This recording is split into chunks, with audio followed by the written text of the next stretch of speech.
এই যে রাষ্ট্রীয় বিভিন্ন সংস্থা এগুলোকে অপরাধ কর্মের সাথে সম্পৃক্ত করার মাধ্যমে এটা একটা ওয়াইড স্প্রেড এবং সিস্টেম্যাটিক পদ্ধতিতে বাংলাদেশের সিভিলিয়ান পপুলেশন যারা শেখ হাসিনার স্বৈরশাসনকে অপোজ করেছেন, তার বিরোধিতা করেছেন, তাদেরকে নিশ্চিহ্ন করার জন্য, তাদেরকে সাইলেন্ট করার জন্য এই গুমকে হাতিয়ার হিসেবে ব্যবহার করেছেন।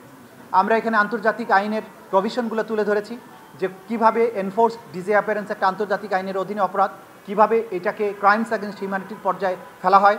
এইসব জিনিস দেখিয়ে আমরা বলেছি যে এই গুমের মতো ভয়াবহতম অপরাধ করার মাধ্যমে এই আসামিরা বাংলাদেশের মানুষকে যেভাবে সাইলেন্ট করার চেষ্টা করেছেন, সেই অপরাধের বিচার যদি না করা হয়, তাদেরকে যদি বিচারের আওতায় না আনা হয়, যথাযথ শাস্তি প্রদান না করা হয়, তাহলে বাংলাদেশে গুমটা আবার ফেরত আসবে।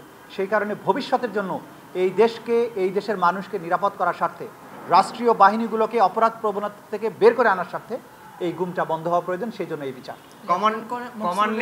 কমান্ডিংয়ের বিষয়গুলো একটু এনেছিলেন যে কখনো কখনো শেখ হাসিনা সরাসরি নির্দেশ দিচ্ছেন তারেক আহমেদ সিদ্দিকী।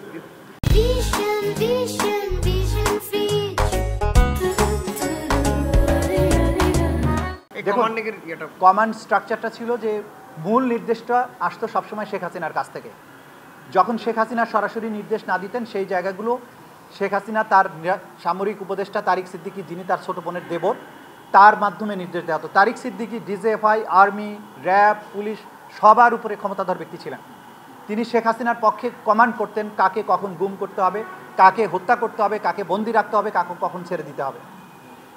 শেখ হাসিনার পরে তারিক সিদ্দিকী আবার কমান্ড করতেন ডিজিএফআর ডিজিদেরকে।